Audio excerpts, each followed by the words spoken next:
তারা হয়তো এই হাদিস জানে না, আল্লাহ পাক ওদের কানের মধ্যে আমার এই হাদিসটা যেন পৌঁছে দেন, আমিন। নবী সাল্লাল্লাহু আলাইহি ওয়াসাল্লাম বলেছেন, আমি মেরাজের রাতে যখন গিয়েছি তখন এক শ্রেণীর মানুষকে দেখেছি, ওদেরকে শাস্তি দেয়া হচ্ছে। কি শাস্তি?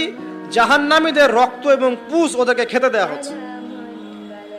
জিবরাইল আলাইহিস সালামকে জিজ্ঞাসা করা হলো যে এরা কারা? তিনি বললেন, এরা আপনার উম্মতের সেই সব ব্যক্তি যারা মাদকদ্রব্য সেবন করত।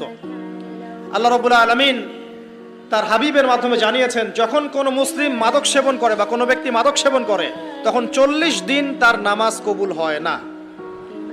এরপর যদি সে তওবা করে তাহলে আল্লাহ পাক তার তওবা কবুল করবেন ইনশাআল্লাহ। যদি সে আবারও মাদক খায় তওবা করার পর, আবার 40 দিন তার নামাজ কবুল হবে না।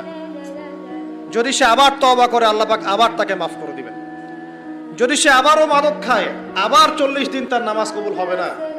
তারপর যদি আবার তওবা করে আবার আল্লাহ তাকে মাফ করে দিবেন। এরপরেও যদি সে আবার মাদক দ্রব্য সেবন করে, নবী সাল্লাল্লাহু আলাইহি ওয়াসাল্লাম বলছেন তাকে আল্লাহ রাব্বুল আলামিন পরকালে মৃত্যুর পরে তিনাতুল খাবাল পান করাবেন। তিনাতুল খাবাল। জিজ্ঞাসা করা হল, ইয়া রাসূলুল্লাহ, তিনাতুল খাবাল কি জিনিস? নবী সাল্লাল্লাহু আলাইহি ওয়াসাল্লাম উত্তর দিচ্ছেন, এটা হচ্ছে জাহান্নামীদের রক্ত, মাংস, এগুলো পুড়ে পচে যে রসটা বের হবে, এটা হচ্ছে তিনাতুল খাবাল।